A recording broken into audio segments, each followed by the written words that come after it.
action let's go 저 건물을 찾으러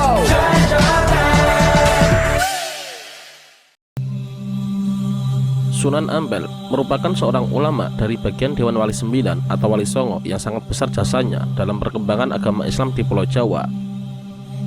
Beliau dikenal sebagai seorang yang berilmu tinggi dan alim, sangat terpelajar, dan mendapat pendidikan yang mendalam tentang agama Islam. Sunan Ampel adalah bapak dari para wali.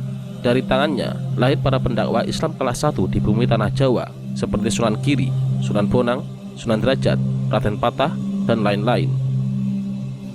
Berbeda dengan wali-wali lainnya yang berdakwah dengan pendekatan seni budaya dan adat, Sunan Ampel berdakwah dengan pendekatan nalar, logika, dan kesadaran dengan cara yang hikmah untuk menyadarkan masyarakat yang pada waktu itu telah mengalami kemerosotan moral yang sangat drastis dengan ajarannya yang sangat terkenal, yaitu Moh Limo.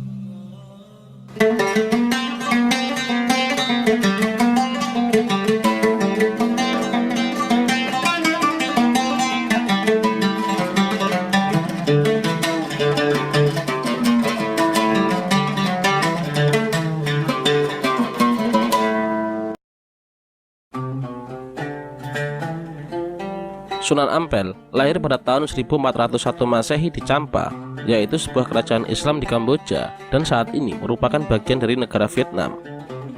Sunan Ampel memiliki nama asli Syed Muhammad Ali Rahmatullah. Namun setelah pindah ke Jawa Timur, masyarakat memanggilnya dengan nama Raden Rahmat. Sedangkan sebutan Sunan merupakan gelar kewaliannya.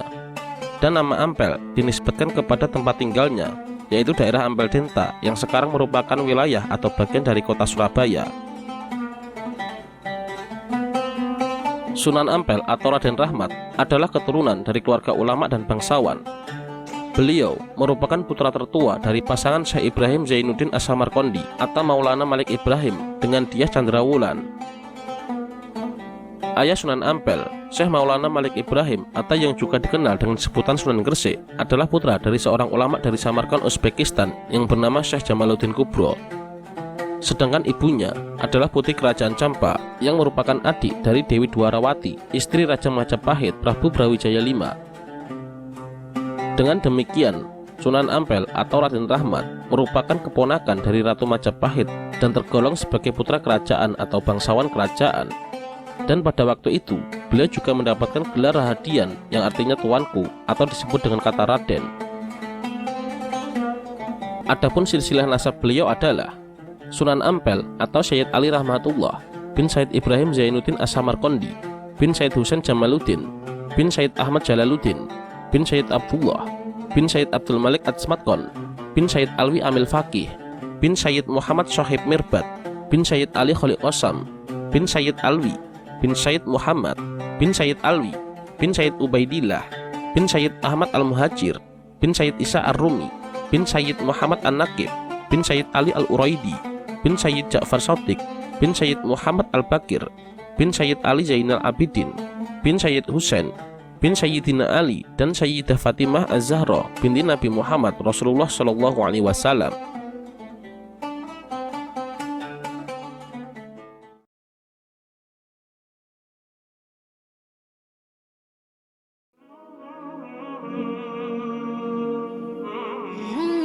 Beberapa versi menyatakan bahwa Sunan Ampel masuk ke pada waktu itu kerajaan Majapahit yang sudah ditinggal oleh Mahapati Gajah Mada dan Prabu Hajamuruk telah mengalami kemunduran yang sangat drastis. Hal ini diakibatkan banyak adipati yang tidak loyal kepada keturunan Prabu Hajamuruk, yaitu Prabu Brawijaya V. Pajak dan upeti tidak pernah sampai ke Majapahit, namun lebih sering dinikmati oleh adipati itu sendiri. Terlebih lagi, adanya kebiasaan buruk para bangsawan dan para pangeran yang suka berpesta, bermain judi, dan mabuk-mabukan. Raja Majapahit sangat sadar betul jika kebiasaan ini masih terus berlanjut, maka kerajaan akan menjadi lemah.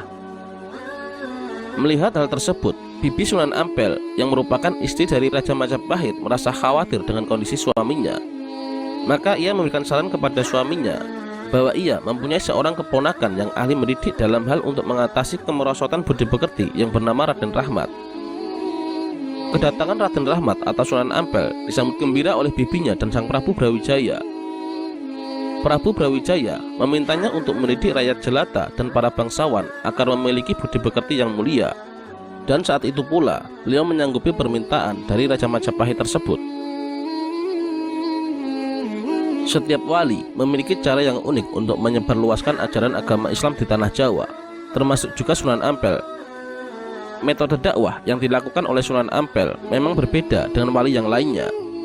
Metode dakwah dengan masyarakat kelas menengah ke bawah beliau lakukan dengan pembaharuan dan pendekatan. Sedangkan ketika menghadapi orang-orang yang cerdik cendekia, beliau menggunakan pendekatan intelektual dan penalaran logis. Beberapa wali lainnya rata-rata menggunakan metode dakwah dengan menggunakan pendekatan seni dan budaya sebagai media dakwahnya. Namun, Sunan Ampel lebih memilih menggunakan pendekatan intelektual dengan memberikan pemahaman wacana intelektual dan diskusi cerdas serta kritis yang dapat diterima oleh akal manusia. Pada dasarnya, seni budaya sebagai media dakwah alternatif memang tidak bisa untuk dibantah dan dilupakan. Karena sejarah juga membuktikan bahwa pendekatan kultur budaya yang dilakukan oleh Sunan Kalijogo berhasil membuat ketertarikan tersendiri bagi masyarakat. Namun, pendekatan kultur budaya dinilai kurang relevan pada kalangan masyarakat menengah ke atas.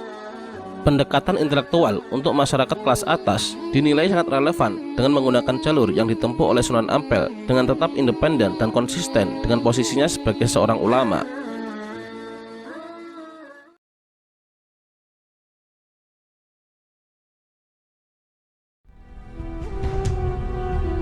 Falsafah dakwah Sunan Ampel adalah untuk memperbaiki kerusakan akhlak masyarakat yang terjadi saat itu. Dakwah yang dibawakan olehnya dikenal dengan sebutan Molimo, yang memiliki arti tidak mau melakukan 5 hal yang dilarang oleh agama, seperti halnya moh mabuk, moh main, moh wadon, moh madat, dan moh maling. Moh mabuk artinya tidak mau untuk mabuk-mabukan dengan meminum khamr atau minuman keras. Moh main artinya tidak mau untuk melakukan permainan judi, sambung ayam, togel, dan lain-lain. Moh wadon artinya tidak mau melakukan zina. Moh madat artinya tidak mau memakai narkoba. Moh maling artinya tidak mau mencuri, merampok, dan sejenisnya. Prabu Brawijaya sangat senang dengan hasil didikan dari Sunan Ampel. Saat Sunan Ampel atau Raden Rahmat mengumumkan ajarannya adalah ajaran agama Islam, raja tidak marah. Sang raja menganggap bahwa ajaran agama Islam merupakan budi pekerti yang mulia. Namun sayangnya, raja pada saat itu tidak mau masuk Islam. Saat itu pula lah Sunan Ampel diizinkan untuk menyiarkan agama Islam di wilayah Surabaya, bahkan di seluruh wilayah kerajaan Majapahit. Hal tersebut tentunya dengan catatan bahwa rakyat tidak boleh dipaksa. Kemudian Sunan Ampel memberikan penjelasan bahwa tidak ada paksaan sama sekali dalam beragama Islam.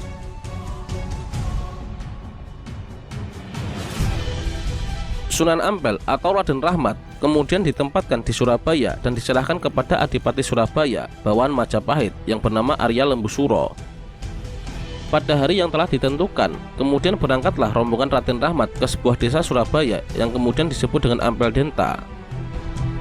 Selama dalam perjalanan, beliau juga berdakwah kepada penduduk setempat yang dilaluinya dengan memperkenalkan keindahan agama Islam sesuai dengan tingkat pemahaman mereka. Rombongan tersebut melalui desa Krian Wonokromo hingga memasuki desa Kembang Kuning. Dan saat itu, desa Kembang Kuning masih seperti hutan dan banyak rawa-rawa. Sunan Ampel beserta rombongannya kemudian membuka hutan tersebut dan mendirikan masjid sebagai tempat ibadah yang sederhana. Saat ini, masjid tersebut sudah direnovasi menjadi masjid yang cukup besar dan bagus, yang kemudian diberi nama Masjid Rahmat Kembang Kuning. Di tempat tersebut, Raden Rahmat bertemu dan berkenalan dengan 2 tokoh masyarakat, yaitu Ki Waryo Sarojo dan Ki Bang Kuning. Kedua tokoh tersebut dan keluarganya masuk Islam dan menjadi pengikut Sunan Ampel. Dengan adanya kedua tokoh tersebut membuat semakin mudah Sunan Ampel untuk melakukan pendekatan kepada masyarakat, terutama kepada masyarakat yang masih memegang teguh adat kepercayaan lama. Beliau tidak langsung melarang mereka, melainkan memberikan pengertian sedikit demi sedikit tentang pentingnya ajaran ketauhidan. Jika mereka sudah memahami ajaran tauhid, maka dengan sendirinya mereka akan meninggalkan kepercayaan lama yang bertentangan dengan agama Islam. Sesampainya di tempat tujuan, pertama kali yang beliau lakukan adalah dengan membangun masjid sebagai pusat kegiatan ibadah. Sunan Ampel kemudian diangkat menjadi imam di Surabaya dengan gelar Sunan di Ampel Denta. Dan karena menetap di Ampel Denta, Nama beliau yang sebelumnya dikenal dengan Raden Rahmat kemudian dikenal dengan sebutan Sunan Ampel. Setelah itu, beliau juga mendirikan pesantren sebagai tempat untuk mendidik masyarakat dan para putra bangsawan. Mula-mula, Sunan Ampel merangkul masyarakat sekitarnya. Pada pertengahan abad ke-15, pesantren tersebut menjadi pusat pendidikan yang sangat berpengaruh di wilayah Nusantara, bahkan mancanegara. Sunan Ampel adalah seorang ulama yang menganut mazhab fikih Imam Abu Hanifah atau fikih Hanafi. Namun pada para santrinya, beliau hanya memberikan pengajaran sederhana yang menekankan pada pemahaman tauhid, akidah, dan ibadah. Di antara para santri beliau yang terkenal adalah Sunan Giri, Raden Patah, dan anak beliau sendiri, Sunan Bonang dan Sunan Derajat. Para santri tersebut kemudian disebarnya untuk berdakwah di berbagai pelosok Jawa dan Madura.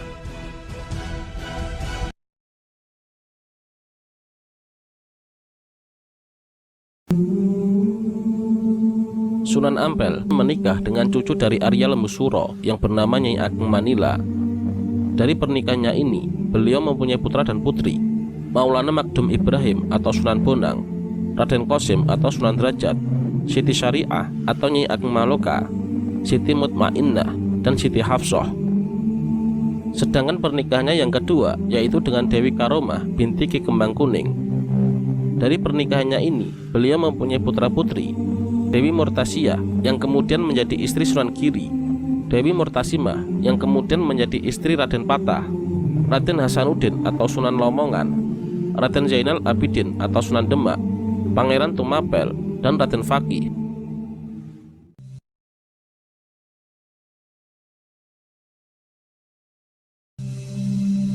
Murid-murid Sunan Ampel diantaranya dari kalangan bangsawan dan rakyat jelata. Salah satu murid Sunan Ampel dari rakyat jelata yang paling terkenal adalah Mbah Soleh. Mbah Soleh merupakan dari sekian banyak murid Sunan Ampel yang paling disayangi dan merupakan salah seorang murid yang mempunyai karomah dan keistimewaan yang luar biasa. Mbah Soleh sendiri merupakan salah seorang tukang sapu di Masjid Ampel pada masa hidupnya, dan beliau sangat tekun dan semangat dalam membersihkan masjid, sehingga tidak ada satupun debu yang menempel di lantai masjid. Ketika Mbah Soleh wafat, beliau dimakamkan di dekat masjid.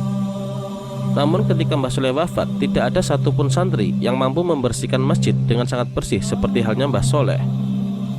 Kemudian saat itu terucaplah celutukan dari Sunan Ampel. Sunan Ampel berkata, apabila Mbah Soleh masih hidup, tentulah masjid ini menjadi bersih. Kemudian mendadak Mbah Soleh berada di tempat pengimaman masjid sambil menyapu lantainya. Seluruh lantai pun menjadi bersih kembali, dan orang-orang pun terheran-heran Mbah Soleh hidup lagi. Beberapa bulan kemudian Mbah Soleh wafat lagi, dan terulang kembali celutukan Sunan Ampel dan Mbah Soleh hidup kembali. Beberapa bulan kemudian wafat lagi, dan hal tersebut berulang sampai 8 kali, sehingga makam Mbah Soleh ada 9 buah. Pada saat kuburan Mbah Soleh sudah ada 8, Sunan Ampel wafat, dan beberapa bulan kemudian Mbah Soleh wafat menyusul Sunan Ampel. Makam Sunan Ampel berdekatan dengan Mbah Soleh yang memiliki 9 makam.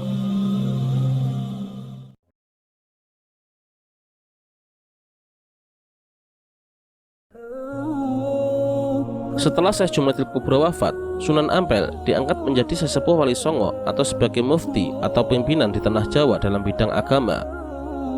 Dengan diangkatnya Sunan Ampel sebagai sesepuh, maka para wali patuh terhadap kata-kata beliau, sehingga aktivitas dakwah beliau tidak hanya di Surabaya saja, namun mencakup seluruh kawasan Jawa. Ketika Kesultanan Demak hendak didirikan, Sunan Ampel memiliki peranan penting dalam lahirnya kerajaan Islam pertama di tanah Jawa ini. Beliaulah yang menunjuk muridnya Raden Patah, putra dari Raja Majapahit, Prabu Brawijaya V, untuk menjadi Sultan Demak pada tahun 1475 Masehi.